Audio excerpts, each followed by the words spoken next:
Magandang maga po sa inyong lahat. It's 10 a.m. Welcome to the agenda. The agenda is brought to you by a consulting firm, Everything for Good, in collaboration with Impact Publishing. Naka-apat na episode na po kami, kaya ayon sa aking producer, mansa rin na namin, kaya magpapansit ata siya mamaya. But at any rate, we have a very interesting topic for today. Tama-tama, we just celebrated Valentine's Day, so it's a love month, love day. So pagdating naman sa pag-ibig, kailangan natin ng pag-alaga ng ating kalusugan upang mas mapaibig pa natin ang ating iniibig. But levity aside, we have guest speakers for today.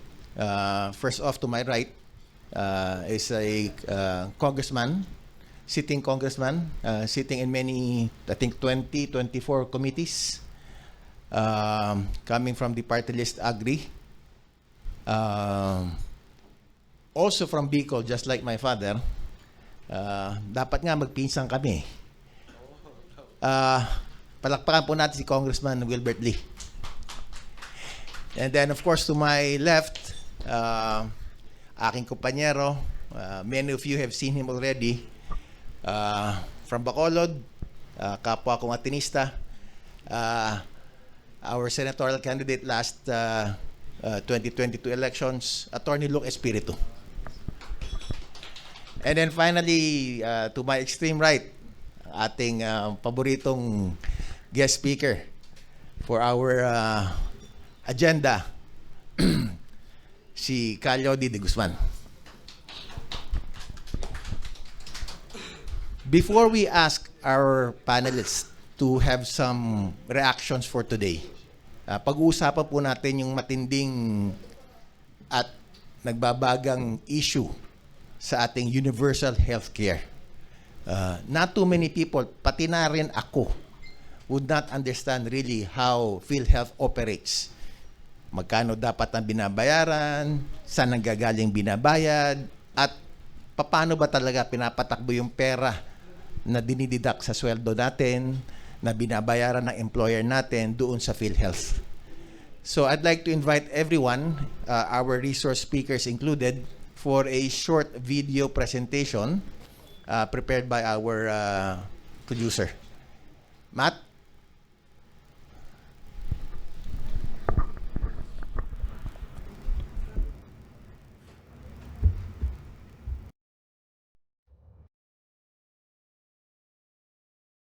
Isinilang ang PhilHealth bunsod ng panawagan noong 1960 na protektahan ang kalusugan ng mga mahihirap na Pilipino sa kanayunan. Noong August 4, 1969, pinirmahan ni Pangulong Ferdinand Marcos Sr. ang Republic Act 6111 for the Philippine Medical Care Act. Bunga ng batas na ito, itinatag ang Philippine Medical Care Commission na inatasang magpatupad ng medical health care benefits para sa mga Pilipino. Noong panahon ni Pangulong Fidel Ramos, pinirmahan niya ang Republic Act 7875 o National Health Insurance Act of 1995 na ang mandato ay bigyan ng social health insurance coverage ang bawat Pilipino. Mas pinalawak pa ang coverage ng PhilHealth nang sakupin na rin ito ang mga Medicare programs para sa mga government at private sector employees na nasa ilalim ng Government Service Insurance System o GSIS, Social Security System, at Overseas Workers Welfare Administration. As of June 13, 2023, mayroong 66.1 million PhilHealth members, 36.2 million dito ay mga direktamenteng contributory members. Samantalang 29.8 million naman ay mga itinuturing na dependents. 23 million din ang indirect contributors sa PhilHealth. Kaya lumalabas ay 104 million Filipinos po ang natutulungan ng PhilHealth. Sa bisa ng Universal Health Care Act or RA 11223, automatikong miyembro ng PhilHealth ang mga dependents ng mga miyembro. Itinuturing na dependent ang mga asawa ng aktibong miyembro, unmarried at unemployed children ng active members, Kasama dito ang illegitimate children at legally adopted at stepchildren below 21 years old. Sakop din ang PhilHealth benefits sa mga foster children at mga magulang na 60 years old and above. May 10.8 libong hospitals ang kabilang sa coverage ng PhilHealth. 6,000 dito ay public or government hospitals at 4,500 naman ang pribado. As of January 2021, mayroong total assets na 274.3 trillion pesos ang PhilHealth at mayroong liabilities na umaabot ng 1.1 trillion pesos. Mayroong total equity ang PhilHealth na umaabot sa 274 billion pesos. May net income naman ang PhilHealth na umaabot sa 772.8 billion pesos at may total income cash flow na 183.3 billion pesos. As of 2024, ang PhilHealth contribution rate ay itinaas mula 4% hanggang sa 5% ng sahod ng isang miyembro. 2.75% lamang ito noong 2019. Ito ay may income ceiling na 80,000 pesos. May employees contribution rate ang PhilHealth na 9.5%, samantalang 4.5% naman ang share ng empleyado. Maraming salamat for that video, Ricky. Ang ganda ng pagkagawa, tsaka ganda ng boses mo. Ganda ng boses mo. Anyway, I think to start the ball rolling, we need some, siguro after the general overview, maybe I will ask Kong Wilbert first for what are the prevailing issues he thinks need immediate attention. Kasi gaya nga ng nakita natin kanina, very extensive na yung batas natin, marami ng pinanggalingan, nagbago-bago na, pero despite all of these laws, mukhang meron pang konting kailangan pag-ukulan ng panahon. Kong Wilbert, sir? Una sa lahat, good morning to everyone here.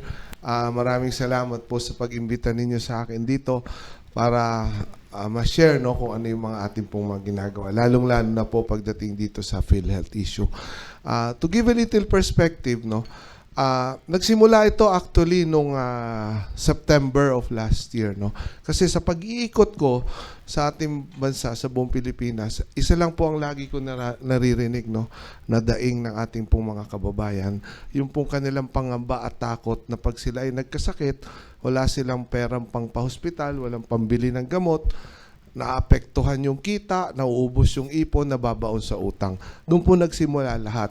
And then narinig ko, pag muikot ako, Kong, ang dami pong, may sakit po ako, may sakit yung aking mahal sa buhay, pero nandun lang po kami sa bahay, nakaratay lang. Bakit anong nangyayari? Kasi wala po kaming pera, ayaw pong tanggapin ng hospital dahil PhilHealth po yung gagamitin namin.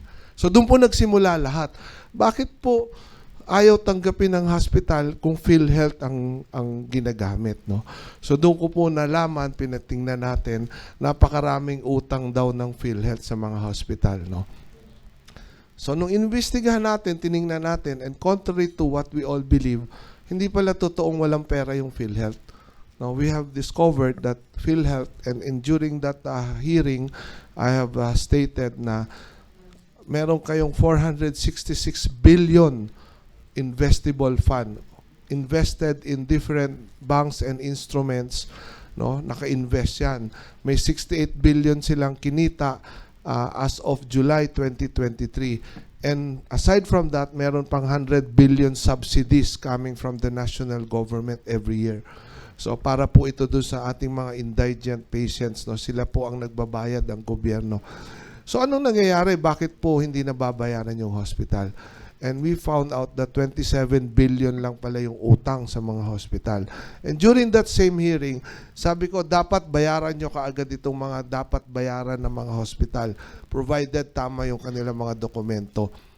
So I'm very glad na ginawa naman po ito, binayaran, para po maibalik yung mga serbisyo sa ating kababayan. Ayaw pong tanggapin ng mga hospital yung ating mga pasyente dahil napakalaki ng utang, apektado yung puhunan nila, wala na silang pampasweldo, lalo po doon sa mga maliliit na hospital.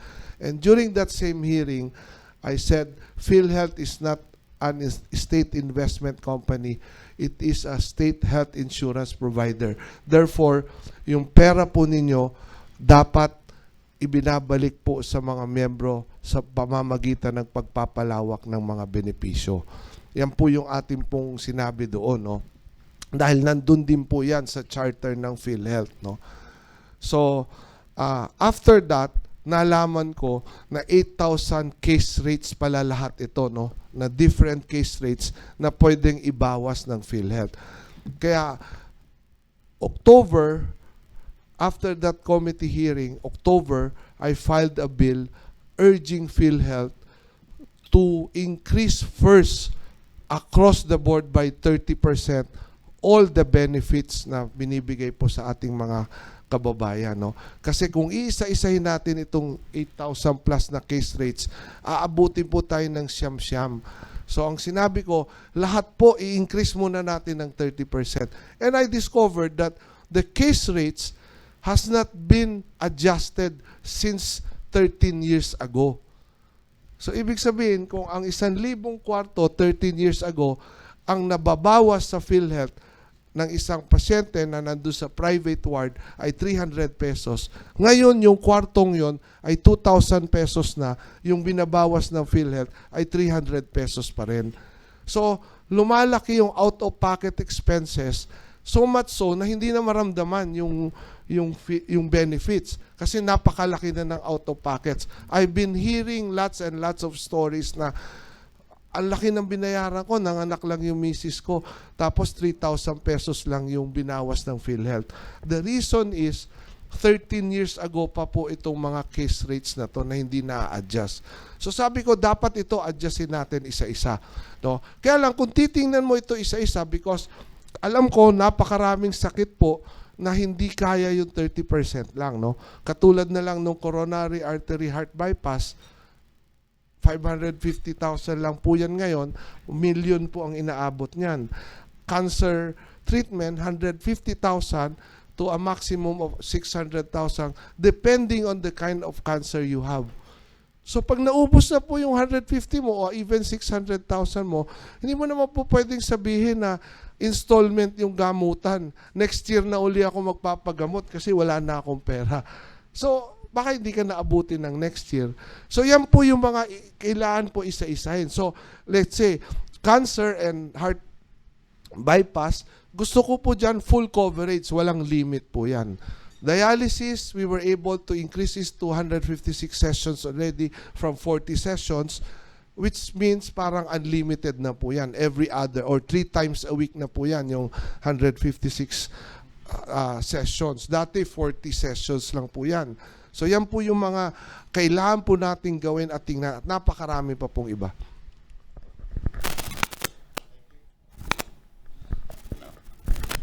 Thank you, Kong Wilbert. Ang tanong nga doon kakayanin ba ng pera ng PhilHealth, number 1? At saka number 2, iyon ba ay allowable sa current batas na nag-govern sa ating mga health benefits? Well, actually, the law, the charter of PhilHealth provides that ito pong sobra ng mga pera, PhilHealth is mandated to set aside 2 years reserve, no? Sa ngayon, 215 billion yung reserve nila, no? They have 466 billion na pera. So, malinaw po dun sa charter, section na hindi ko maalala yung section. Sorry, hindi ko abogado. Okay. Under the charter of PhilHealth. No, it's in my phone actually. It's in my phone. Under the charter of PhilHealth, it's very clear that yung sobrang pera, pwede lang po yan gamitin sa pagpapalawak ng benepisyo. No? Hindi po pwede yan na gamitin sa iba. There are some calls now in Congress to review the charter. Ako, I will only agree to the review of the charter if the charter will clearly state na itong for investment ay ilimita, no? Lagyan ng limit, no? Hindi pwedeng yung sobra kasi sa ngayon, while nakalagay na dapat gamitin po sa pagpapalawak ng benepisyo, wala pong nakalagay na kung magkano pwede mong i-invest or kung pwede ka mag-invest, no? As malabo, walang nakasabi na pwede mong invest or may limit, no? So of course, kung may sobrang pera, gusto rin naman natin na lumaki para mas maraming perang pumasok sa PhilHealth, no? I'd like to mention na ito namang pag-invest ng PhilHealth last year 2023, the 466 billion, kumita po ito ng 20.7 billion. Okay? Malaki rin, no? Pero ang akin, dapat ang mandato mo, mag-invest ka kung naayos mo na yung serbisyo. No, nabigay mo na talaga yung mga benepisyo para sa ating mga kababayan, no. Hindi yung uunahin mo yung investment tapos hindi mo i-adjust yung mga case rates. Hindi po tayo pwedeng maging manhid, magbulag-bulagan, magbibingihan sa mga ganyan. While nakikita natin ang dami pong namamatay, ang dami pong hindi nakakapasok sa hospital dahil kulang. And ang dami pong doctors na magagaling na ayaw tumanggap ng pasyente ng PhilHealth dahil yung binabayad po ng PhilHealth sa mga doctors, kulang. No, nakalagay po doon. Halimbawa, ang isang dalubhasa, specialista na doktor, 100,000 yung aking professional fee. Yung isang indigent patient na pumasok po sa ward, ay 20,000 lang yung pwedeng bayaran ng PhilHealth. So yung 80,000, hindi naman po kaya ng pasyenteng nasa ward. So ano po ang nangyayari? Ayaw po tanggapin ng doktor. No, hindi ko generalize, no. May mga doktor po na tatanggapin, pero may mga doktor na ayaw. Lalo na kung ikaw po ay busy at sikat na doktor, bakit ka ngayon ba't mo tatanggapin? So ano po nangyayari doon sa ating kababayan? Napupunta po yun doon sa mga doktor na bago, na mga, alam mo yun, mga hindi po dalubhasa talaga, no, with all due respect to them also, no, because I know they're doing everything, but syempre kung ikaw naman ang mahal mo sa buhay na nandun, syempre gusto mo yung the best, yung dalubhasa, pero hindi po yun magawa ngayon dahil po sa mga limitasyon na ganito, no. Kaya nga doon sa public hearing nung isang araw, no, February 14, ako talaga ay na-high blood doon sa DOH. Nakita po yan doon sa video. Ang tanong ko sa kanya, ano ba akala mo, second class citizen ba itong mga may hirap nating kababayan? No? Natanong ko na, nagano ko na dahil nga po may mga ganong instances. And I've cited an example, imagine niyo, PET scan, PSMA scan, MRI. This technology has been around here for the last 20 years or even more. And yet hanggang ngayon hindi siya kasama sa pwedeng bayaran ng PhilHealth, sa coverage ng PhilHealth. Ang sabi ng PhilHealth, sa DOH daw yan nagsisimula. Ang DOH, ang daming mga rason-rason. Kaya sinimplihan ko lang ang tanong, hindi ba itong PET scan na to ay 20 years ago na to? Alam naman natin lahat na ito, importante ito sa pag-diagnose ng mga iba't ibang uri ng sakit, lalo na sa pag-monitor ng progress ng cancer. Bakit hindi ito ngayon ninyo nakita at isinama? So napakarami pong ganong mga bagay pa. Thank you, Kong Wilbert. Sa panig naman ng mga abogado, lalo na given that we saw the history of healthcare and para bang loopholes na nakikita ni Kong Wilbert, what's your reaction, Atty. Luc? Siguro talagang ang gusto ko ditong emphasize lang din, Panyero, is that maliwanag na base na rin sa paliwanag ni Kong Wilbert na kulang ang batas. Kung gusto natin ng i-cover talaga ang health needs ng ating mga mamamayan, hindi yan ang batas na nababagay doon. And I would like to assert na healthcare should be a public service. And sa amin, sa hanay namin sa Bukluran ng Manggagawang Pilipino, tinitingnan namin yan na isang karapatan ng mga manggagawa dahil kung ang sweldo niya ay pagbabatayan natin, meron tayo sa Constitution Article 13 Section 3 na ang karapatan ng manggagawa na sa level ng sweldo ay living wage. And as early as 2001, the living wage has been defined by the National Wages and Productivity Commission as the amount of family income needed to provide for the family's food and non-food expenditures with sufficient allowance for savings, investments, for social security, as to enable a family to live and maintain a decent standard of human existence. And this is what I really want to emphasize. Beyond mere subsistence. Beyond mere subsistence. That means it is also related to the constitutional provision wherein the worker must be given a just share in the fruits of production. And when we talk about just share in the fruits of production, we are talking only about one source, and that is the profit that a business earns. And we call that in political economy surplus value that the worker himself or herself produces. Siya kasi yung pinanggagalingan ng profit na yun eh. So kung nagpa-profit, dapat yan, may share siya dyan. Yung kanyang healthcare, dapat kunin dyan. And yung surplus value na yan, yung profit na yan, dalawa ang pinaglalagyan yan eh. Una muna, yung surplus value na yan, yung profit na yan, tinatax ng gobyerno yan. So part of the surplus value, part of the profit, ay napupunta sa gobyerno. And part of it napupunta sa business. So kapag may share, bilang living wage, ang mga manggagawa sa profit na yan, sa surplus value na yan, dyan dapat pagkukuhanan ang healthcare ng mas nakararami.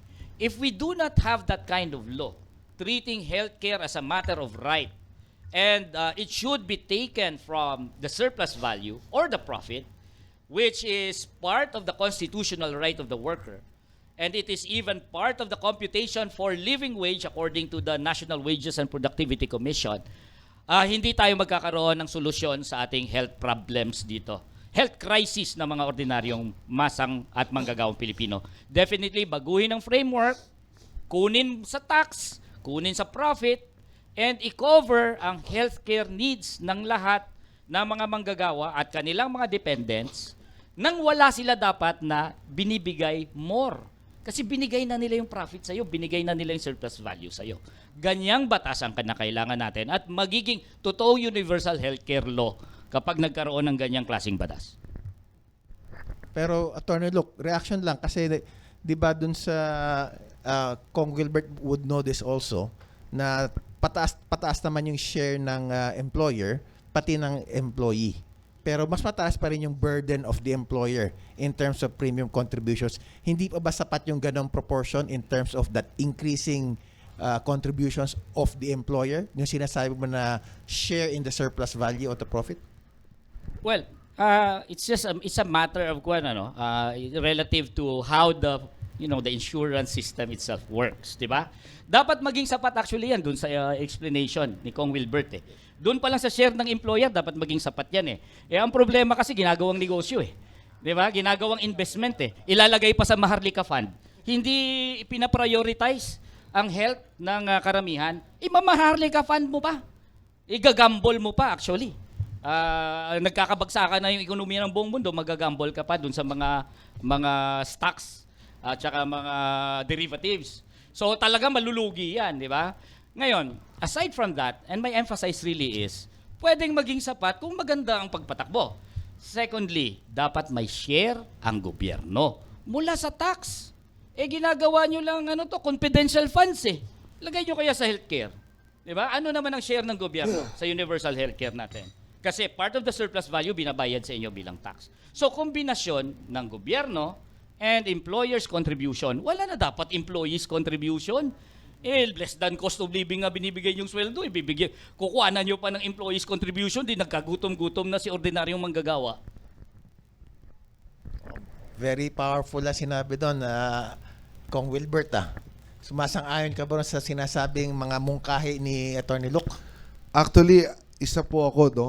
Ako po ay talagang saludo doon sa mga sinabi po ni Attorney Luke, no? Talagang yan po ang aking gustong mangyari rin. In fact, kaninang umaga doon po sa isang interview na mas maaga na pag-usapan po namin dyan, yun bang nandun din yung PhilHealth.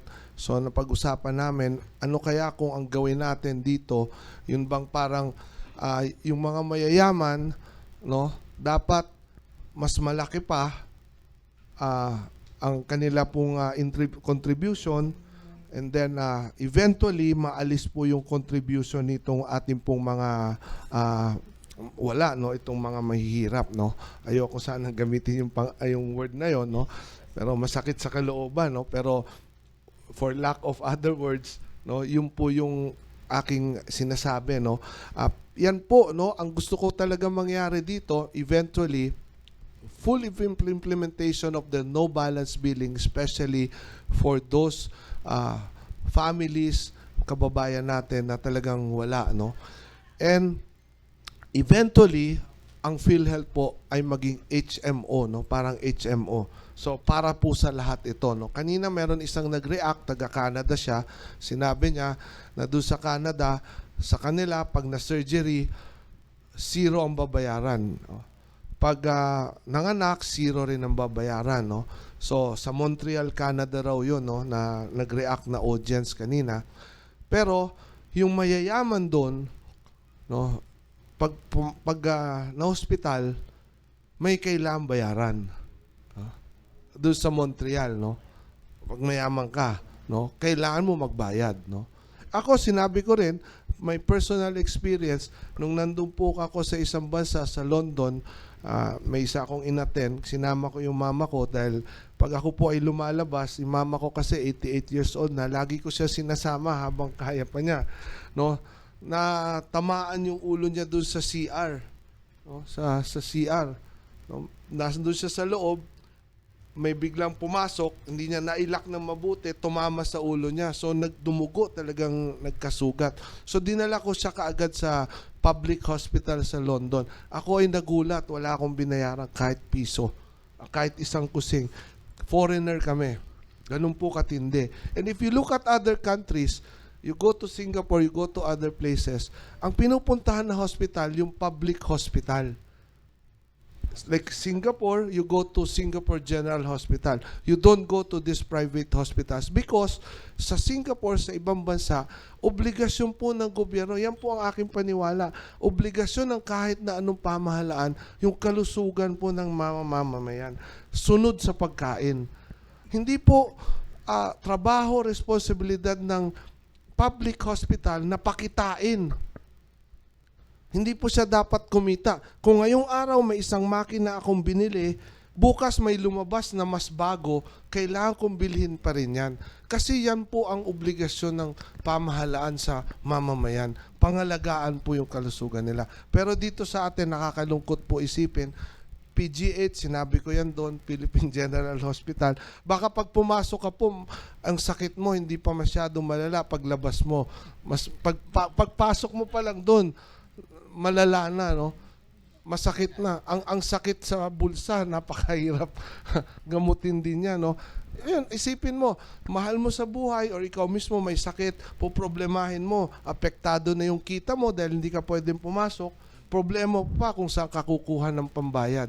So, nangyayari, ang dami po nating kababayan hindi na pumupunta sa hospital, lalo na po sa mga probinsya, no? Na kulang yung ating pong public health facilities. Kanina nabanggit ko kay Attorney Mison, kung kaya nating gumastos ng trillion pesos sa iba't ibang kung ano-ano mga proyekto, bakit po hindi natin kayang gastusan ang ating healthcare, ang ating mga mamamayan? Kailangan po ito tingnan natin ngayon. Kasi ito po, health security should be treated as a national security issue. And once you say it's a national security issue, automatically, bulk of the expenses every year, dapat po expense item ito ng gobyerno. Yan po dapat ang gawin natin. Thank you, Kong Wilbert. Gaya ng sabi nga ni Attorney Luke, yung health natin, kailangan i-treat as public service. Yes. Sa inyo naman, prioritize it like national security. Matanong ko naman si Calyodi, kasi doon sa base doon sa kwento ni Kong Wilbert kanina, mukhang mas maganda yata pumunta tayo sa Canada. o kaya sa London para magpagamot dahil medyo libre pag tayo ay nangangailangan ng serbisyong pangkalusugan, baka doon na lang tayo pumunta. Anong masasabi mo, Calyodi? Tama yun, pati yata kung sa Australia, ganun, libre. Pero natuwa ako kay Kong. Parang gusto ko lang i-recruit sa PLM to eh. Para katulad ko nung magsalita.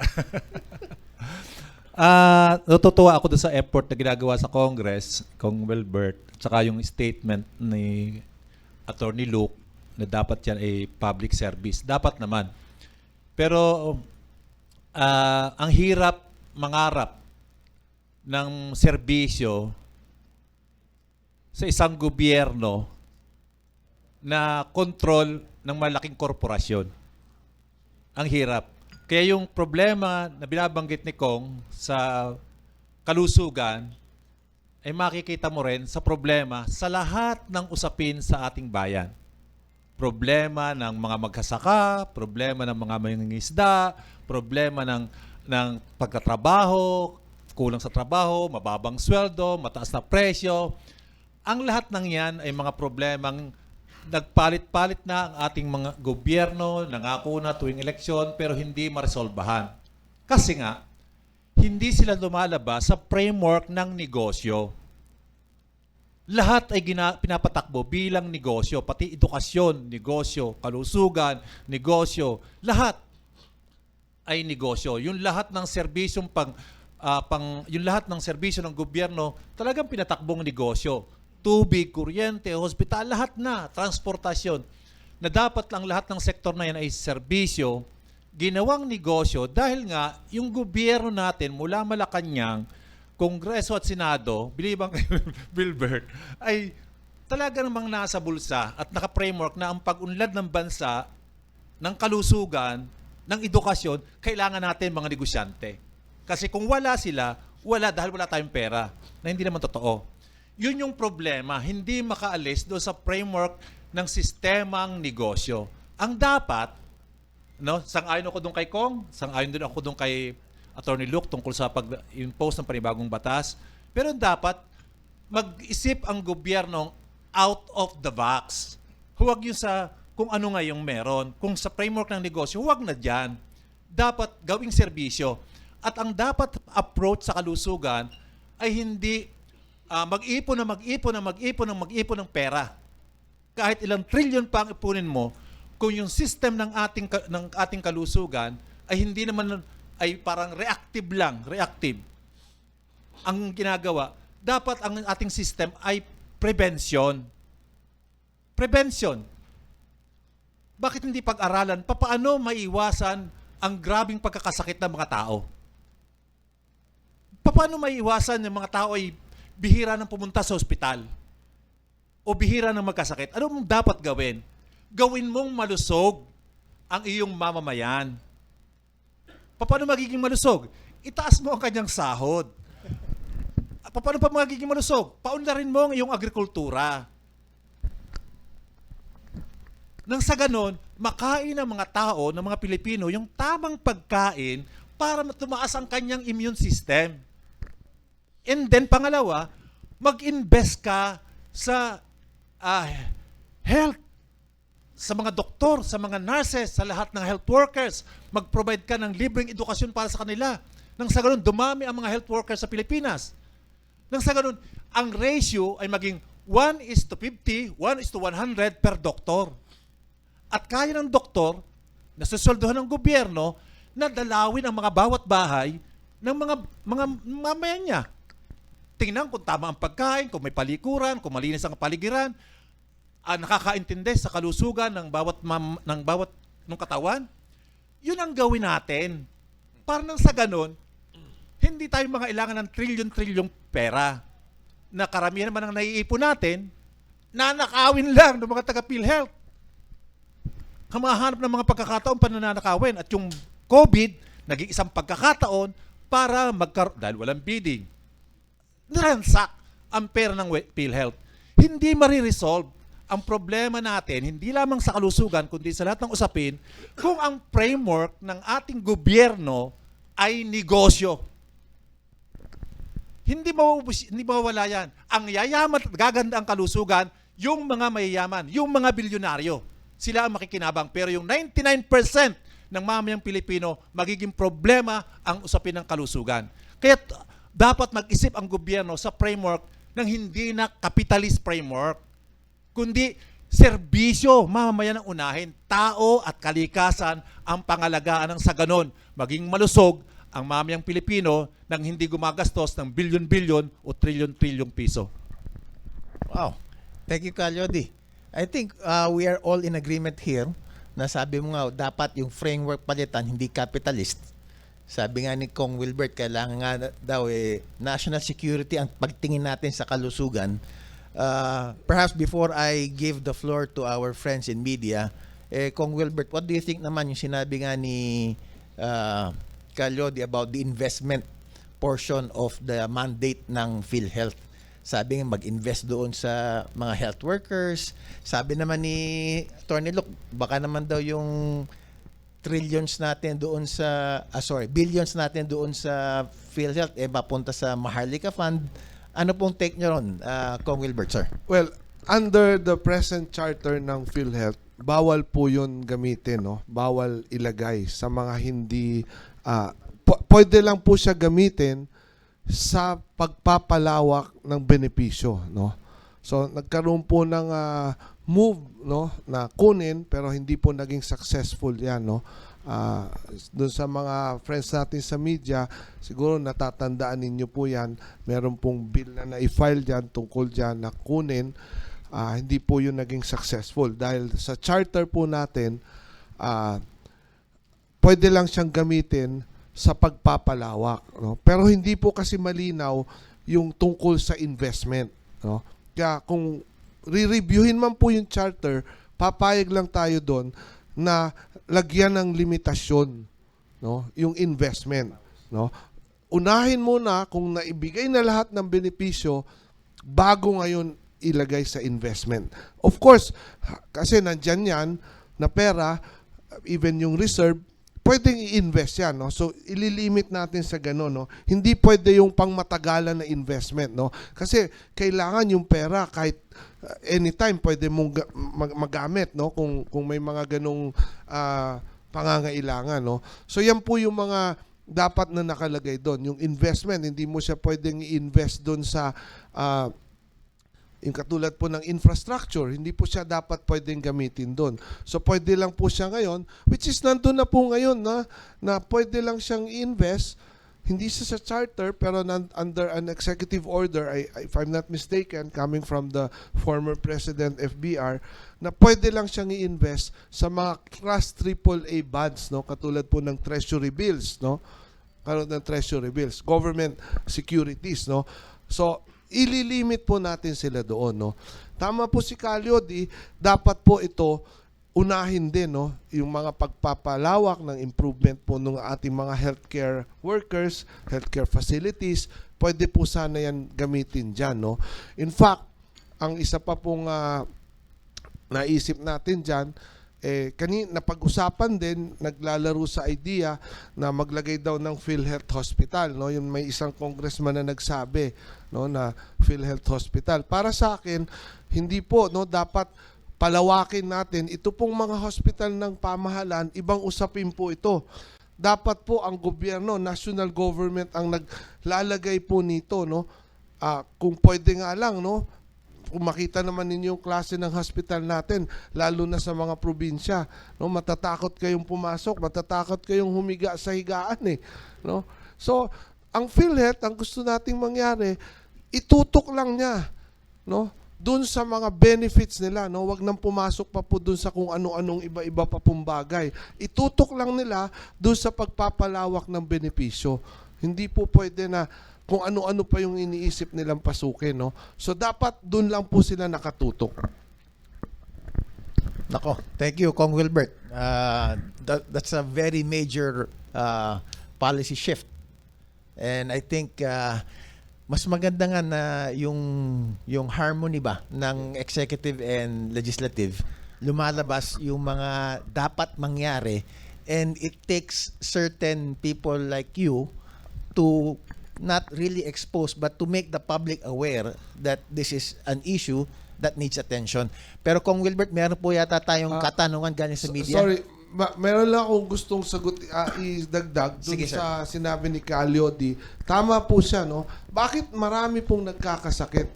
Bakit maraming nandun na sa malala na bago po na pupunta sa hospital, no? Dahil nga po yan, number one, yun po, ang PhilHealth ngayon, which is the number one primary healthcare insurance provider po ng ating bansa, ay hindi po kasama ang napakaraming diagnostic scans, no, laboratory tests, para po maiwasan. Dapat po tumingin tayo doon sa prevention no? Hindi doon sa curative kasi pag nandun ka na sa dulo, mas malaki ang gagastusin mo doon. Samantalang kung mas malaman natin ng mas maaga, mapipigilan na. Bakit po ang dami nating kababayan nagda-dialysis ngayon? Kasi po yung pagpapatest ng simpleng creatinine sa laboratory test, hindi po afford, hindi po covered. So, mga ganung bagay po, no? Bakit po ganun, no? Bakit hindi po yan natitingnan? Kaya tama po sinabi ni Calyodi, dapat yan po ang mga talagang tinitingnan at tinututukan po ng ating pong, mga healthcare facilities, mga government hospitals, dahil po kaya nga po sila nandyan para po sa mga ating kababayan. Dami ko pong naikot. Kung ikukwento ko po isa-isa, nakakaiyak. Galing po ako sa Barangay Anib sa Sipokot. May isa pong matanda doon, no? Nag-medical mission kami doon. Walang clinic. Sipokot. So, nag-medical mission ako doon. May isang babae po doon, tinawag ko Lola. Minura ako. Sabi niya, demonyo ka. Sorry 50 years old lang ako. Pero ang itsura niya, 80 plus years old. Nalaman ko, for the last 20 years pala, dahil ang pag-ihi niya masakit, araw-araw, iniinom niyang tubig, wala pang isang baso. Only to find out, nung tiningnan ng ating doktor, UTI lang yung problema niya. Simple antibiotic. But for the last 20 years, tinitiis niya yun, hindi siya umiinom ng tubig kasi ayaw niyang umihi. Masakit na masakit ang kanyang pag-ihi. So, mga ganung bagay. Barangay Lecheria sa Laguna, galing ako doon, isang pamilya, 4 yung anak, yung magulang, tatay tsaka nanay, nagtatrabaho. Yung mga anak, kumakain po doon, ang kinakain, kanin na may konting tubig at used oil po yung kanilang ulam. Nakakalungkot po, talagang nakakalungkot. Meron pa po sa Albay, sa Albay naman, may isang pasyente, December, pumunta po sa hospital. Napagalitan ko nga po yung hospital doon, sa regional center doon. Nagpatingin. Ang sabi sa kanila, kailangan daw po i-PET scan o i-MRI para makita yung sumasakit sa paa. No? Wala silang pera, bumalik, dahil daw yung MRI machine ng hospital ay nandun, pero walang yung contrast, yung dye, yung mga ginagamit, no? So, pinabalik sila. Nung bumalik sila, meron na. Pero ang pila daw hanggang July. Okay? Nalaman ko po yan, March. Pinadala ko kaagad. Tinawagan ko yung hospital, yung medical director doon. Ginawa. By then, it's already too late. Cancer na po siya sa buto na kumalat na. Pinaputol namin yung paa. Pero sad to say, nung July, after that amputation, namatay. No? Pero, hindi po dapat nangyayari yung mga ganyan. No? Kakulangan, hindi po pwedeng... Tapos, nung dinalaw ko po yung pamilya, yung magulang, iyak ng iyak yung nanay, ang sinisisi nila, sarili nila. Bakit kasi daw sila mahirap? Bakit wala silang pera? Kaya napakabait po nating mga Pilipino. Hindi po dapat sinisisi nila yung sarili nila. Kasalanan po ito ng ating public health system. Kasalanan po ito. Hindi po nila ito kasalanan. Hindi nila kasalanan maging mahirap.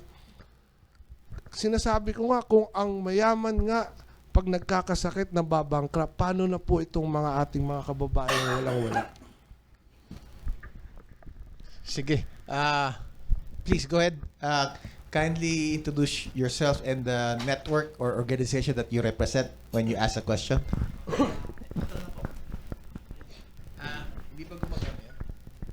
Good morning po sa lahat. Noliliwanag po ng trending headlines. Sir, kamakailan lang nag-celebrate ng 29 anniversary ang PhilHealth. And ang bago nilang programa ay ang 53 klaseng gamot na nagkakahalaga ng 9,000 a year. Libre po ito. Paano po yung proseso nito? At ano sa palagay nyo? Kakasya kaya po ito? Sa simpleng pamamayan. Thank you po. Para sa akin, kulang ito. No? Hindi po ito sapat. No?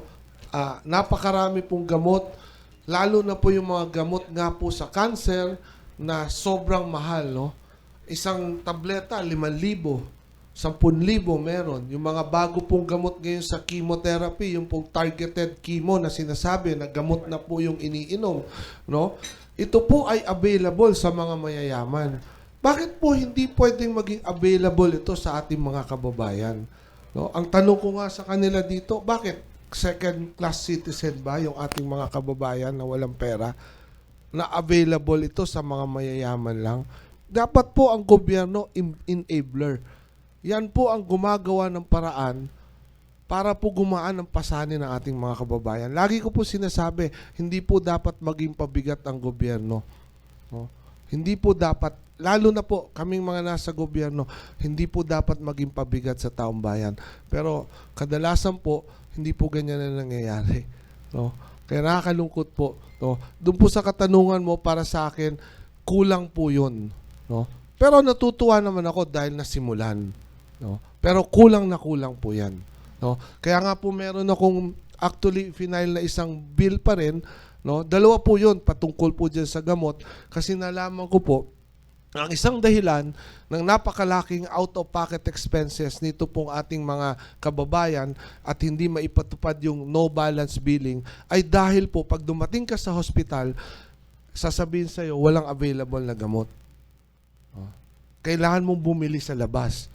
So kami po ay nagpasa, ako po ay nag-file ng 2 bill at alam ko wala pong rason na hindi po ito suportahan ng aking mga kasamahan. No?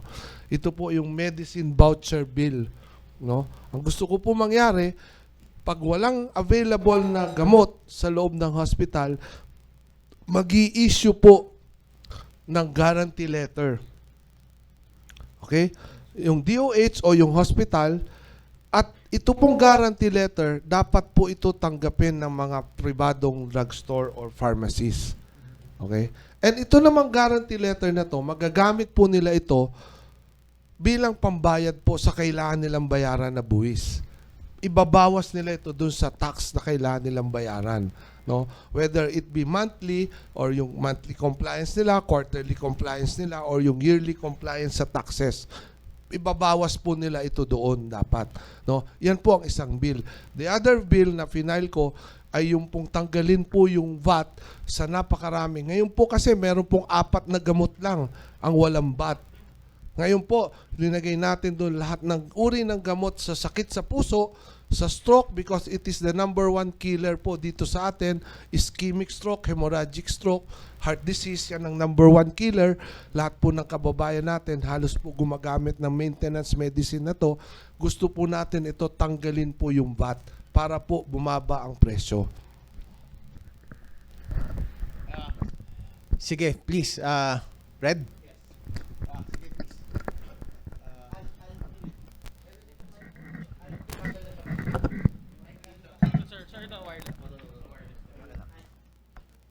Ayan, hello, check, 1, 2. Okay, hello, Red Mendoza po from the Manila Times. Of course, I'd like to ask lang siguro muna kay Kong Yodi, kay Ka Yodi. Kasi yung sinabi tungkol sa PhilHealth, medyo medyo sabihin na natin medyo matapang yon or medyo mabigat yon na you're accusing PhilHealth of corruption na nagkamal sila ng pera. Ano po yung proof ninyo dito? I mean, nasabi naman na po ng PhilHealth na they already paid the hospitals already, and yung naging hearing po sa PhilHealth before was already resolved na po. I mean, ano po yung naging reason ninyo? Why are you accusing PhilHealth na naman of corruption? Ano po yung inyong proof po dito? Siguro lang para lang mabigyan po ng context yung sinabi niyo po kanina, Calyodi. Sige, para may isang concrete, di ba kung naalala nyo, pinatanggal ni Duterte si Roy Ferrer, dating CEO ng PhilHealth. Ang dahilan nun ay yung pagkawala nung 1 milyong halaga ng pera dahil sa pinag-claim ang napakaraming tao na wala namang mga pangalan. Minsan sa sementeryo galing. At dahil doon, pinaltan siya, tinanggal siya, pinaimbestigahan siya kay attorney Torson Kit. Torson Kit. Tama, Kit. At doon natuklas at kaya naobliga si Duterte na ipalit si General Morales. Ayun, isang konkreto yon. Bago pa pumutok yung investigasyon ni Kit na nagamit yung COVID para sa korupsyon dahil doon sa interim IRM na halos ay 15 billion na halaga. Nearly 15 billion. At naging usapin niya sa Senado. Yan. Yun yung mga data ng korupsyon sa loob ng PhilHealth. Pero hindi na lang naman sa PhilHealth, kundi sa halos lahat ng ahensya ng ating gobyerno ay laganap yung ganyang problema. Kaya para hindi nga mangyayari yung sinasabi ni Kong na malaking gastos, lagi bang para bang ang sagot na lamang maglaan ng malaking pondo ang gobyerno, ay hindi naman mangyayaring matugunan talaga yung pagkakaroon ng mga gandang kalusugan ng mamayan hanggat yung system natin talaga ay nagtutulak para magkasakit ang mga tao. Mula sa mga ibinebentang pagkain, klase ng system ng kalusugan, talagang ang direksyon talaga natin lahat papuntang hospital. Hindi tayo tatanda ng katulad ni Enrile na unless na meron kang bilyon-bilyong halaga ng pera na kaya mong magpa-stem cell. And hindi natin kakayanin. Lahat tayo sa klase ng kinakain natin, sa klase ng kapaligiran natin, sa hirap ng buhay ng 90% ng mamayang Pilipino dahil sa mababang sahod, mataas sa presyo.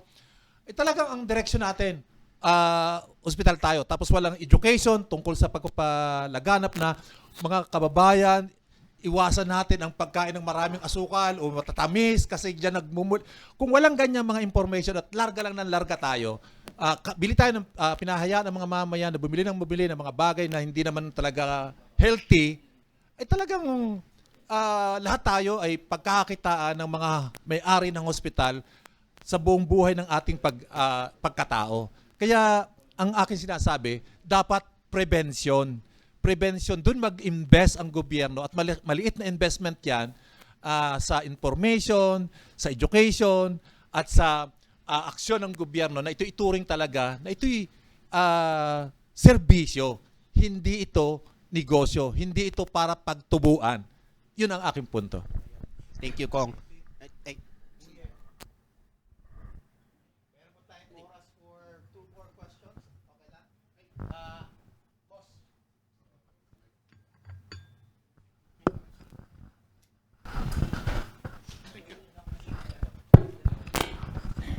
Kay Congressman Wilbert Lee. Kong, magandang umaga. Nep Castillo po, Bravo News. Alam ko naniniwala kayo doon sa may magandang resulta yung investigation sa Congress in aid of legislation. Based doon sa ulat ng PhilHealth last year, September kung hindi ako nagkakamali, lumalabas 400 billion, first 66 billion yung investable na fund. Tapos meron pang bilyones na tubo, parang gano'n, no? Tapos, na-mention nga ninyo, maraming mga kabulastugan na nangyari. Pwede ba kayo magpatawag ng investigasyon in aid of legislation para matugunan itong problema? Well, yung pong binanggit ninyong 466 billion, tayo po ang unang-unang nagsabi niyan doon sa hearing. Kaya after po nung hearing na yon, nagulat nga po lahat. And nung February 14 hearing, ito po ay in-acknowledge, no? Nagulat din ako after kong banat-banatan yung PhilHealth, in-acknowledge ng PhilHealth na nagpasalamat na tayo po ang siwalat at nagbulgar niya na pera nila, no, na 466 billion. Kung makikita niyo yung yung committee hearing nung February 14, sinabi po yan ng PhilHealth doon, no. Tayo po ang nagsabi niya, no. Aside from that, as of July of 2023, 68 billion po ang kinita nila, no? Kasi every July po ang reporting nila, yung kanila pong fiscal year ay July, no? So July po nung 2023, 68 billion ang kinita nila. But for this year hanggang July next year, ang ine-expect po nakita ng PhilHealth ay nasa 100 billion. Okay? Aside pa po yan, doon sa subsidies na binibigay ng gobyerno, close to 100 billion. Para saan po ito? Para po ito doon sa mga indigent na kababayan natin na sagot na ng gobyerno. Itong 100 billion na po ito, taon-taon galing po ito sa sin taxes, no, sa collection sa sin taxes. No, ganyan po yung mga pera. May mga issue pong nabanggit talaga ng mga nakaraang administrasyon. Ako po, kaisa po ako doon. No? Pag may mga narinig na ganyang bagong issue, ako po ang mangunguna niyan. Willing ako manguna sa investigasyon na ganyan sa Kongreso. No? Pero ako naman ay natutuwa dahil ito pong bagong presidente ng PhilHealth, si President Mandy, bukas po ang kanyang opisina. Ako po ay laging tumatawag at nagko-complain ng kung ano-ano at handa po siyang makinig. At nakaredy po siya sa mga ganyang pagpuna, no? Talagang direct kami nag-uusap tungkol po sa mga ganyang problema at mga kung ano-ano. In fact, natuwa ko dahil itong pag-upo lang niya, no, nung November 2022 siya actually naupo, nung sa pag-upo niya, kaya natin na itaas itong mga packages, no? Marami tayong mga ibang packages na hindi lang 30% ang itinaas na ngayon, no? Katulad po ng ischemic stroke and hemorrhagic stroke, 111% po ang itinaas natin dyan, no? Pero sabi ko nga, kahit 111% na yan, kulang pa rin yan, no? Yung pong ating tinatawag na C-benefits packages, yung sa mga pagdating po sa renal failure, dialysis, hemodialysis, lahat po yan na itaas po natin, pero kulang pa po yan. No? Kulang. So kailangan po natin ito lahat tingnan at isa-isahin, no? Pero inuulit ko nga, hindi po investment company ang PhilHealth, no? Huwag po natin siyang gawing investment company. Siya po ang pangunahing state health insurance provider ng ating mga kababayan. Well, actually sa ngayon, wala po tayong naka-file na para imbestigahan po yung mga ganyan kasi yung pong mga nangyaring aligasyon nung nakaraan ay natapos na po nung investigasyon nung nakaraang kongreso, no? Naisara na po nila ito, no? Itong pag meron pong mga bagong ganyan, nakabukas po ang aking tanggapan. Ako mismo, tawagan po ninyo. Ako mismo po ang mag-file ng House Resolution at ako ang mangunguna po sa pag-iimbestiga niyan. Oh, thank you, Kong Wilbert. One more question before we wrap up. Sandali. Dalawa pa. Pwedeng, sandali. Siya muna. And then, one more. Sige. Hi, good morning po. I'm Mela Lesmoras from PTV4. My question is for Kong Wilbert Lee and Calyodi and Attorney Luke can also answer. Kong Wilbert, kahapon po kasi sabi ni Congresswoman Janet Garin, House wants to implement wage hike na mas mataas pa kaysa dun sa itinutulak na 100 pesos na wage increase sa Senate na ngayon ay nakapasa na nga sa second reading. Kayo po ba, do you share the same sentiment? Ano po yung masasabi nyo dito sa issue naman ng wage increase na itinutulak sa Senado, sa Kamara po kaya? Kasi alam naman natin na next month mag-Holy Week break na. Ano po yung nakikita nyo dito magiging usad ng wage hike bill sa Kamara? At personally, ano po yung view nyo dito? And Calyodi and Attorney Luke can also share their views po. Well, magandang tanong actually yan, ano? Amela, napakaganda. Ako, para sa kaalaman po ninyo, bago po ako pumasok sa government service, isa po ako negosyante. No? Ang empleyado ko po, mahigit 3,000. No? Iba-ibang negosyo naman po siya. So, ako po, actually, hindi ko po ikakaila sa inyo, kinakausap po ako ng mga chambers, no? Iba't ibang employers association and chambers po dito. Pero isa lang po ang sagot ko sa kanila. Ako po, siguro ang nag-udyok sa akin pumasok sa gobyerno, nung nakita ko na itong aking 3,000 empleyado ay natutulungan ko. No? Napapaganda ko yung buhay, na masaya ko na nakikita ko yung pamilya nila, wala silang pangamba pagdating sa kalusugan, sa pagkakasakit, wala silang pangamba. Dahil sa amin pong kumpanya, lahat po ng aking mga empleyado, meron pong HMO sa sagot ng kumpanya. Puwera po sa PhilHealth, meron pong HMO kaming binibigay. No? So, lahat po ng aking empleyado, pag nakikita kong nakakatulong ako sa kanila, yun po ang natutuwa ko. So yun po siguro ay isang dahilan na nag-udyok sa akin na pumasok sa government service. Kaya doon po sa katanungan po ninyo, ang akin po, ito po ay malaking bagay na makakatulong po sa ating pong mga kababayan. No? Ang sabi ko na lang dun sa mga lumalapit sa akin sa chamber, tingnan na lang ninyo yan na magiging mas productive po ang ating pong mga empleyado pag nabibigay naman po natin sa kanila yung para sa kanila. Mawawala po yung kanilang pangamba, makakapagtrabaho ng mas maayos. Isipin mo naman, nagtatrabaho ka nga, alam mo yung anak mo sa bahay may lagnat. Hindi mo ba ipadala sa hospital dahil wala kang pera, kulang ang sahod mo, no? So paano ka makakapagtrabaho ng mas maayos? So dapat po tingnan natin, yan naman po ang hiling ko sa ating pong mga kasama dito, na ito po para sa akin dapat okay po ito ibigay. Pero ang request lang naman natin naman ng mga bilang mga negosyante, sana po itaas naman po yung productivity rate ng ating pong mga kababayan, ng ating pong mga manggagawa. Kailangan po balanse, no? Kailangan po, lagi ko pong sinasabi, dapat winner tayo lahat, no?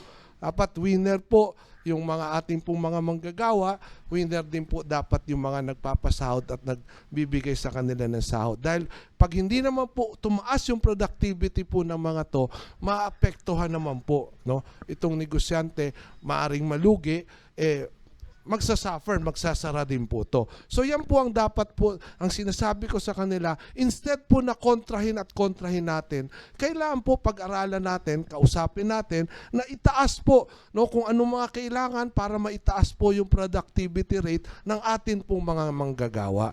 Yan po yung akin pong sinabi po doon. No?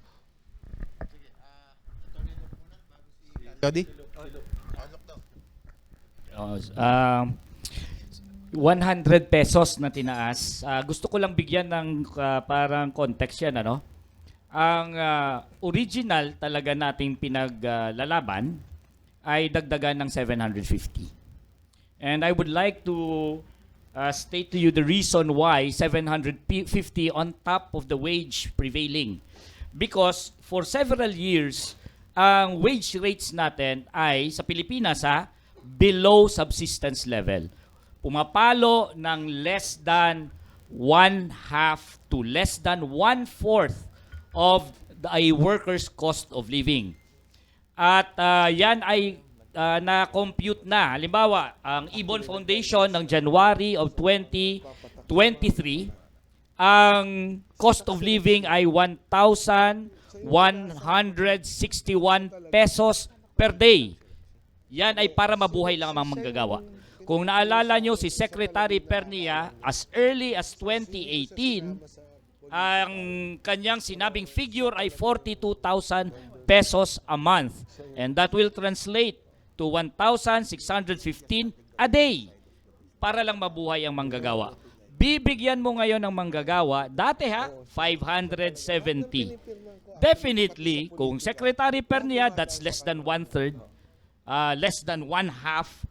Ganun. Kaya mga manggagawa natin impoverished Kailangan mag-overtime, lubog sa utang, kailangan mag-extra income. You know what's the effect? If the workers do not receive their cost of living, you know what it means? Ang ibig sabihin nun, sila ang nagkakapital sa business. Sila ang nagpo-provide ng kapital sa pamamagitan ng kanilang overtime, extra income at utang. Dapat kasi ang nagpo-provide niyan, business. That's part wage. At the level of cost of living is what we call in political economy as variable capital. Kapital dapat yan ng business owner. Pero dahil mas mababa sa subsistence level ang wage nila at sila ngayon ang maghahabol para punuan ang kanilang cost of living, ang ibig sabihin nun, ang manggagawang Pilipino ang nagpo-provide ng kapital sa business to the percentage na kulang sa kanilang cost of living. So therefore, ang aming hinihingi originally is 750 on top of the prevailing wage so that pumantay ka man lang sa subsistence level, sa cost of living, para hindi ang manggagawa ang nangangapital sa mga business dito sa Pilipinas. Ngayon, nagkaroon ng inflation. Nagkaroon ngayon ng pagbagsak ng value ng wage ng manggagawa. Nominally, yes, ganyan ang wage nila. Pero yung value ng pera nila dahil sa inflation, bumagsak ng 100 piso. Binigay ngayon ng mga wage boards ay 50 pesos, 30 pesos. We don't even consider that an increase. Kasi yan ay hahabulin mo lang ang nawalang value sa kanila dahil sa inflation. Kulang pa, negative pa. We don't even consider the 100 pesos as really increase in terms of real wage. Di ba? Pero, syempre, dahil increase yan, yan ay welcome development, pero sa totoo lang, kulang pa yan. Kulang pa. Nung nandun ako sa Senado, nung pinag-uusapan yan sa Senado, isa lang ang medyo na-expose eh. Nung COVID, hindi lang COVID, matagal nang pinag-uusapan, yung pag-decrease ng corporate income tax. Binawasan ng corporate income tax ng mga korporasyon ng 5%. I-translate mo yan sa ilang bilyong piso o milyong piso na kanilang naitipid at pumasok bilang profit nila. Hinihingan sila ng konting dagdag. Ayaw nilang ibigay. Sinisingil sila ng mga senador doon. Sila Senador Jinggoy, sila Senador Subiri. Di ba binigyan namin kayo sa train law ng 5% discount sa corporate income tax? Inalis namin, ang laki nun. Ngayon ang mga manggagawa na naghihirap dahil sa inflation, kailangan itaas naman natin ang sweldo. Ayaw ninyo. Puro kabig na lang ng kabig kayo. So, our stand here is, kulang pa yung 100. And it's high time na dapat wag nating i-impoverish ang worker natin. Wag natin hayaan ang sitwasyon na ang mga manggagawa ang nangangapital sa mga businesses natin. Kapag nangapital ang business, mangapital sila. Pero dapat buhayin naman ang mga manggagawa. Calyodi, reaction? Dagdag lang? Dagdag lang. Sige, dagdag. Okay. And then one more question for today. Sagutin ko lang yung kay Kong na productivity para daw maging fair, maging balanse, na hindi lang para sweldo lang ng sweldo, tapos yung productivity. Gusto kong i-remind si Kong na batay sa study ng Ibon sa nakaraang isang dekada mula 2012 hanggang 2022, ang productivity ay umagat ng 42%. 42% ang iniangat sa isang dekada. Pero ang iniangat ng sahod sa ganung dekada, 18% lang. Kaya hindi balanse. Kaya magandang balansehin. Gawin ding 42% ang increase ng mga manggagawa, at least 42%. Kasi yung 100 pesos ngayon ay parang 16% lang. 16% lang yan ang kasulukuyang sahod.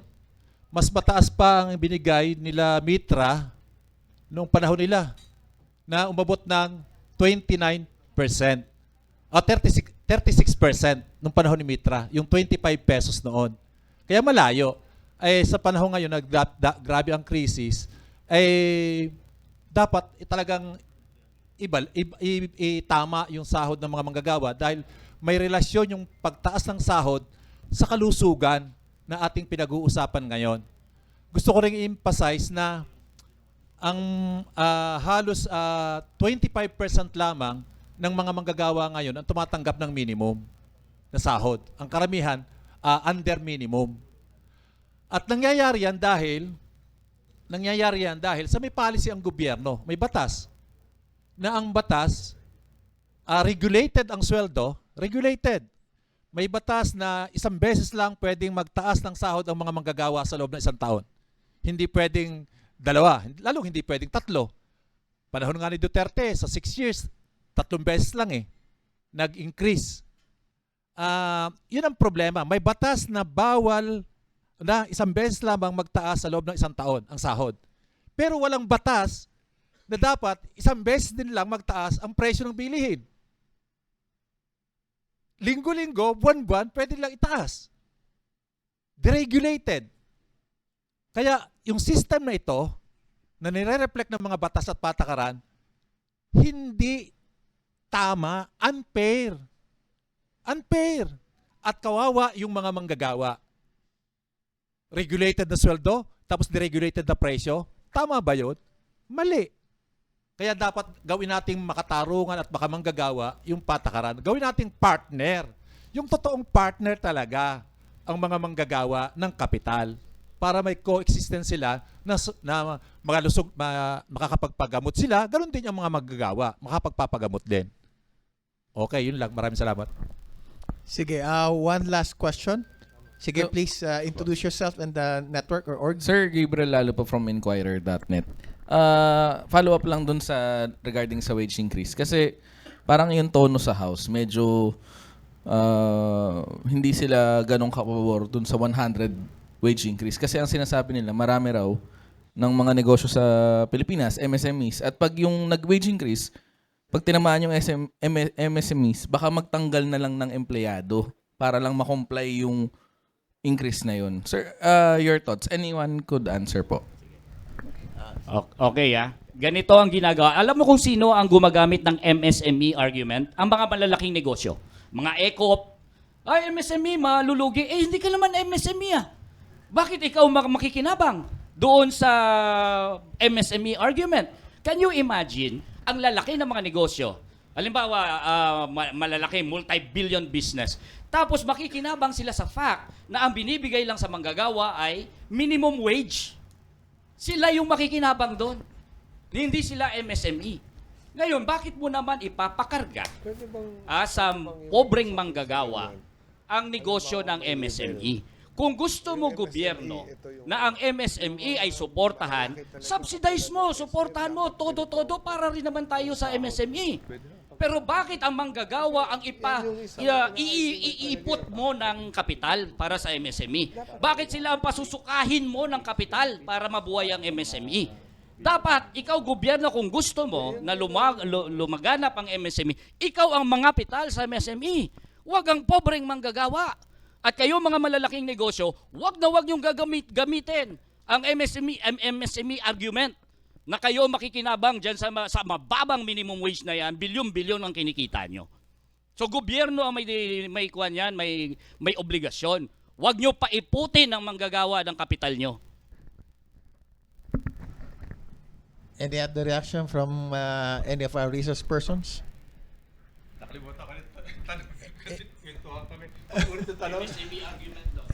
Hindi, kasi ang mangyayari... Okay. Lagi yan, no? Lalo na yung president ng ECOP, laging yan ang paboritong palusot niya para hindi siya maobligang magbigay ng sahod. Palagi. Katulad yan ng minimum nung wage rationalization law na dapat daw hindi pwedeng ipantay kasi yung mga sahod na ganun ay sa probinsya, sa Metro Manila. Laging ganyan malulugi. Pero sa ngayon, una, dapat maintindihan na walang profit, walang tubo kung wala yung mga manggagawa. Kahit ginto pa yung makina ninyo, kahit ginto pa yung computer nyo, kahit napakagaganda pa at napakagwapo ng mga kanyo, ang mga manager nyo, kung wala yung mga manggagawa, walang malilikhang profit. O sa mas malawak, walang development kung wala yung mga manggagawa. Yun ang dapat unang framework Pangalawa, yung sahod na binibigay sa mga manggagawa, manggagawa yung gumagawa. Sabi ni Atty. Luke, bago ka nga kami pasweldohin, hindi naman kami pagtanggap o tananggap kita. O ito yung pamasahe, ito yung pagkain mo sa loob ng isang buwan, then after 1 month, dahil wala kang kikitain pa, di ba? Pagkatrabahuin ka muna ng one week o 15 days o kaya isang buwan, At pagkatapos magtrabaho, doon sa kinita mo, doon ka babawasan ng sweldo. Hindi naman para nangangamitan na, itong sweldo mo muna isang buwan, magtrabaho ka na sa akin. Hindi ganon. Panilikhain ka muna ng produkto para sa nilikha mo, doon ka sisweldohan. Ngayon, doon sa hindi kakayanin, ay pwede naman talaga na yung maliliit, hindi mo pwede maikumpara doon sa malaki. No? Pero dapat, yun ang role ng gobyerno, mag-intervene. Mag-intervene yung gobyerno at tumulong. Paano makakaagapay yung mga maliliit na mga negosyante sa pagbibigay ng tamang sahod. Nagagawa yan before no? Noong panahon ng 1950s, 1960s, walang kontraktualisasyon. Umunlad naman ang ating ekonomiya. Umunlad naman ang mga negosyante. Noon walang provincial rate na mas mababang rate. Pero umunlad naman ang mga negosyante. Alam nyo, palusot lang yan Palusot lang yan dahil matindi ang kompetisyon ng mga kapitalista sa kanilang mga sarili. At kailangan nila, malaki yung kailang kitain. At hindi po pwedeng maliit dahil babagsak sila. Kasi silang lahat, pare-pareho, nagpapatayan sila ng negosyo. Kaya, kailangan nilang mag-exploit sa mga manggagawa. Kailangan nila yon. Dahil kung hindi, at magiging makatao sila, matatalo sila ng mga multinational at mga mas exploiter na mga negosyante.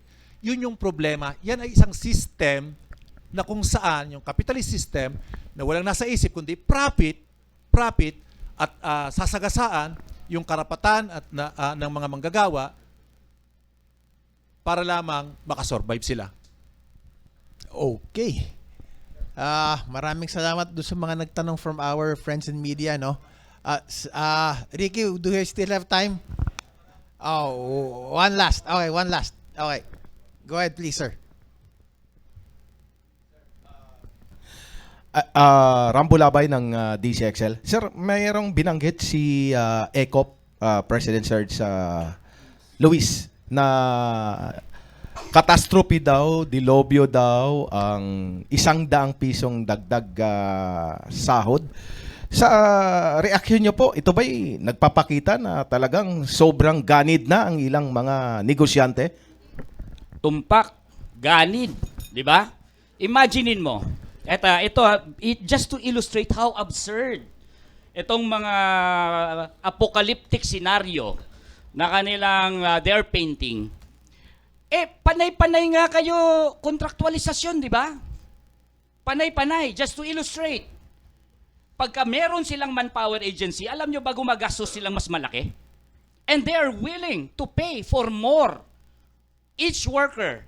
Kasi gusto para lang i-violate ang security of tenure ng mga manggagawa. Let's illustrate. Magkano ang minimum wage ngayon? 610 pesos.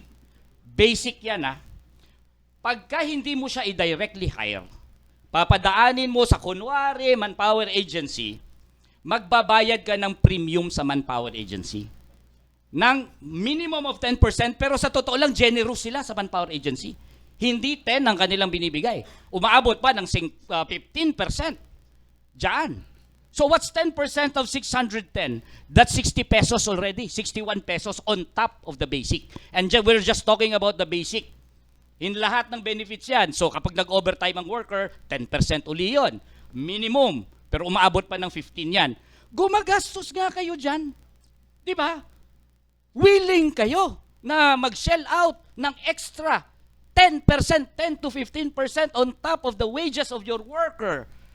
Wala nga kayong apocalyptic scenario na pinipaint when you are doing that. Hanggang ngayon, it came to a point na sa Pilipinas, sobra talagang kalokohan ng kontraktualisasyon. Pumunta ka sa ibang bansa, may kontraktualisasyon, yes. Pero the scale that we implement contractualization here is really absurd and ridiculous already. Dahil sa mga kapitalista natin na gusto lang dayain ng mga manggagawa. Tapos on top of that, may bawas nga kayo sa corporate income tax ninyo ng 5%. Hindi kayo luging-lugi dyan, di ba? Lahat sa inyo gusto kabig 5% discount sa corporate income tax. Pero pagdating sa sweldo ng manggagawa, apocalyptic. 100 pesos na sweldo samantalang ang taas ng inflation. Samantalang tumataas ang productivity ayon sa figures na sinabi ni Calyodi. And isa pang issue yan about the wage. Alam nyo ba, pag tumaas ang productivity ng manggagawa, and para patuloy lang nagra-rise yan, ang effect rin yan sa wage ay bumabagsak. Ang real wage, nominal wage is maintained, pero the real wage ay bumabagsak ni hindi nga makahabol ang manggagawa dyan eh. Pumunta ka sa kahit anong pabrika, pinapabilis ang trabaho.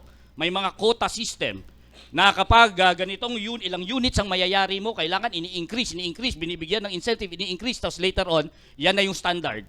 Pinapataas ang produktibidad, walang taas ng sweldo. Ang effect niyan, bumabagsak ang sweldo ng manggagawa. So, tumigil ang ECOP sa kanilang kasinungalingan at apocalyptic scenario. Tumigil sila dyan sa paggagamit nila ng mga MSME argument. Maging makatao naman kayo. Kaya bagsak-bagsak, basura ang ekonomiya ng Pilipinas because you are impoverishing the workers. Ganyan talagang ekonomiya mangyayari. Pag impoverish ng marami, how can it now support commerce and business and industry? It won't. When majority of our people are poor and impoverished. I think... Isang punto lang. Sige. Kay, ang patunay siguro, pwede sabihin natin sa ECOP, ang patunay, ay yung panahon nga ni Mitra. Korek ko lang yung eksaktong figure. 39% ng kasulukuyang sahod noon, yung 25 pesos na ibinigay. Hindi naman naging catastrophe yun sa mga negosyante, umunlad pa nga. Kaya hindi totoo yun. Siguro, yun lang mga argument lang ng ECOP to depend yung kailang interest na huwag mabawasan yung tubo. Kahit sila, alam nila yon. Pero siyempre, hanggat makakalusot, hanggat mabigyan ng katwiran yung kailang interest, magbibigay sila ng pahayag kahit na katawa-tawa para sa amin dahil nga yung sahod na 100 pesos na bibigay ngayon ay 16% lamang ng kasalukuyang sahod. Malayo sa 39% noon na binigay na 25 pesos pero hindi naman nagkaroon ng paglayas ng mga negosyante o pagkalugi ng mga negosyante, yung nangyaring increase noon. Kaya ituring na lang natin na simpleng mga argumento lang. Given time constraints, no? I-summarize ko na yun na pag-usapan natin. And then after that, we'll ask some closing statements and then we have a video presentation prepared by our resource person about PhilHealth. So basically, para napag-usapan natin yung universal healthcare, sabi ng mga resource persons natin, number one, matandaan po natin sa PPP. It has to be a priority. It has to be prudence in terms of taking care of that funds. And most importantly, it has to be preventive. Mas makakamura yung ating healthcare system if our focus is on preventive medicine. So tandaan lang po natin yung PPP for today. So with that, perhaps before the video, I think we can request our good congressman for some closing statement and perhaps a background for this presentation for this morning. Maraming salamat po, no. Lahat tayo na high blood dahil dito sa usapin sa wage, no. Actually kanina nag-uusap kami ni Calyodi. Tinatanong ko na siya kung pwede siyang pwede siyang maging mentor ko. Malapit na po ako sumumpa. No. Tama po kayo. Actually, isang leksyon po sa akin ang nangyari ngayong umaga dahil po dito sa mga narinig ko, no, sa wage, dahil ako po, isa po talaga ako na ang akin pong talagang gustong mangyari, ang tutok, yung pagkakaroon po ng bawat isang mamamayan sa atin ng tiyak na trabaho, no. Hindi lang po tiyak na trabaho pa lang dapat kong sinasabi, kundi isang trabaho na kaya pong sumuporta sa kanya, no. Malaking bagay po ito, no. Marami akong nalaman, may mga tinanong ako kay Calyodi sa kanya. Siguro itong mga susunod na araw, Calyodi, baka pwede tayong magkape para mapag-usapan natin itong mga ganitong suliranin, no. So ang akin, to summarize it, ito pong ating ipinaglalaban sa PhilHealth, isa po itong malapit sa aking puso, no. Ito pong kalusugan ng ating mga kababayan, no. Pero mabuti na lang talaga at napag-usapan po itong wage issue dahil isang malaking bagay din po ito, no, na konektado talaga. Tama po kayo, tama si Calyodi, si Attorney Luke, konektado po sa kalusugan, no. Wala na nga makain, ano pa po yung perang para sa kalusugan. Kaya nga po, ang sinasabi ko rin, gobyerno po talaga dapat ang pumasok po dito, no. Gobyerno ang dapat po na talagang enabler sa mga ganitong usapin, no. So ito pong PhilHealth, hindi po natin ito tatantanan hanggang hindi po natin makuha at maabot yung pong mga case rates increases hanggang po dun sa amount na kakayanin na or full coverage po lahat ng klase ng sakit, no. Hindi lang po sa pampublikong hospital po ang tinitingnan natin dito sa PhilHealth, kundi pati na po yung mga doon po sa pumapasok sa pribadong hospital. In fact, ang isa po doon na hindi ko na nakalimutan kong sabihin kanina, tinitingnan po natin doon na kung paano mai-increase po yung 10% na allocated lang po sa mga private hospitals para po sa ating pong mga indigent patients or yung tinatawag na public wards, no. Kasi sa ngayon, 90% ang allocated para sa public wards, sa public hospitals, but only 10% sa mga private hospitals, no.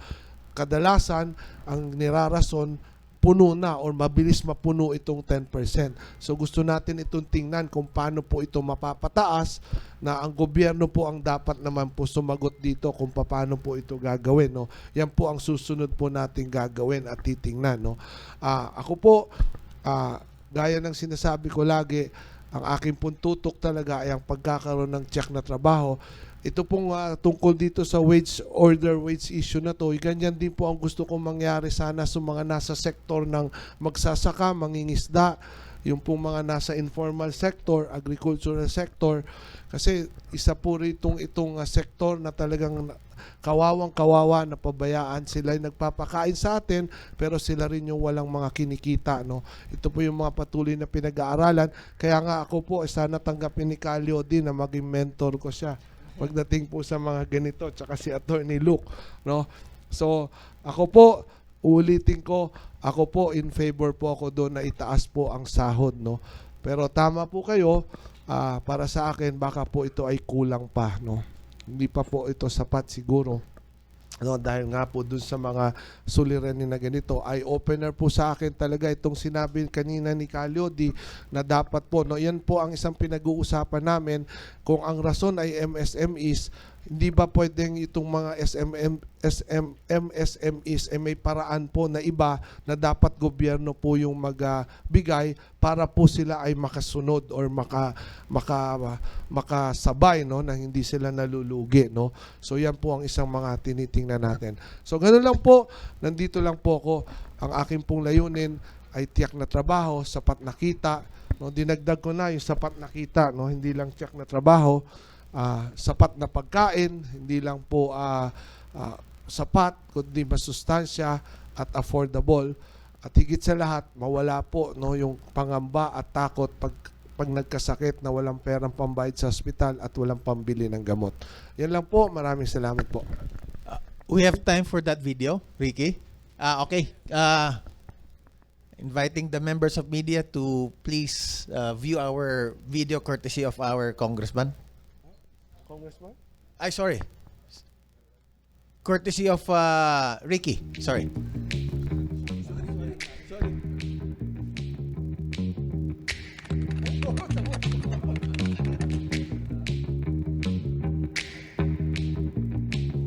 Sinasabi ko, ang daming sakit, ang daming case rate na hindi pwedeng 30% lang. Kailangan itaas pa natin. But while waiting for all of this na maaral, itaas na muna natin lahat ng 30%. Tinututukan ko ito, talagang hindi ko ito tinatantanan na huminto dyan sa 30%. Kasi ang gusto ko dito talaga more than 30%. No? There are so many cases, so many diseases na kahit doble, kulang pa rin. Because sa akin, kahit anong gobyerno, kahit anong pamahalaan, number one po na responsibilidad yung kalusugan ng mamamayan. sunod po yan sa pagkain. Before I answer the question, Mr. Chair, with your permission, no, I just want to mention that actually myself and Sir Rene and Sir Liday, kami sa PhilHealth, we will be eternally grateful to Honorable Wilbert Lee. Kasi yung pagka-file ng bill niya, tsaka yung pagka-mention niya na ang dami lang yung pera. You have to start thinking of the benefit package increases. Talagang si Honorable Lee is really the one who got the ball rolling. Siya talaga yung spark. Siya yung spark. And it was really, though it was mentioned, though it was highlighted, diba? I think everyone started talking about it. Pero honestly, Kong, kayo nag-umpisa ng lahat. Maraming salamat. No? Thank you, man. Like I said, we will be eternally grateful. Me and the whole of PhilHealth. No? To you and to this whole body. Itong nakarang hearing na ipalabas natin na napakaraming pera ng PhilHealth. No? So ang tanong ko nga doon, bakit itong mga perang ito ay naka-invest at hindi binabalik sa mga members, no? So lalo na, yung case rate po ng PhilHealth ay 11 years ago pa, no? Nung huling na-review ito. No? So ibig sabihin, ito yung basihan kung magkano yung binabayad ng PhilHealth doon sa mga na-hospital. So sa aking pag-iikot, ang lagi kong nakikita, ang isa talagang constant na nangyayari na nakikita ko, yung pangamba ng ating mga kababayan. Yung pangamba na pag na-hospital, nagkasakit, walang pambayad sa hospital, walang pambili ng gamot. No? Ito yung gusto nating kahit papano maibsan o malunasan o mawala. No? Nandiyan na kasi sa batas, no, yung NBB na tinatawag, yung no balance billing. Pero in reality, sa reality, hindi po ito nangyayari. No, yung no balance billing. So dapat pag nagkasakit ka, kung ikaw ay yung mga kababayan natin mahirap, dapat wala ka nang babayaran, no, kahit piso. Pero in reality, hindi po ito nangyayari. So, yan po ang ultimate goal natin na gusto mangyari, na maabot itong NBB, and then yung mga chemotherapy at pagpapagamot sa cancer, gawin po itong unlimited, no? Hindi katulad ngayon na may limitasyon. Mayaman man o mahirap, lahat po mayroong karapatang mabuhay. So, lalo na yung mga mayayaman nga, nababankrupt, may problema, pag nagkakasakit, paano na yung mga mahihirap. So, lahat po may karapatang mabuhay.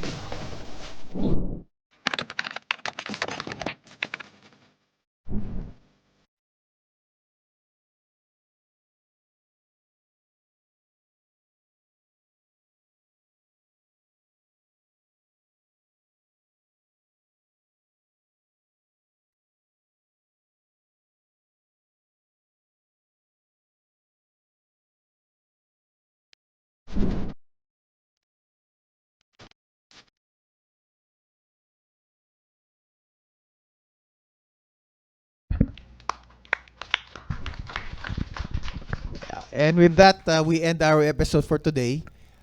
Special yung 4th episode natin kasi dapat 1 hour lang tayo eh. Pero naging 1 hour and 30 minutes tayo dahil ang ganda ng ating engagement. And I think it's our very first time that we have a legislator to be part of our episode. So maraming salamat Congressman Wilbert Lee, Attorney Luke, Calyodi, maraming salamat po at mabuhay po kayong lahat. Good morning. Maraming salamat.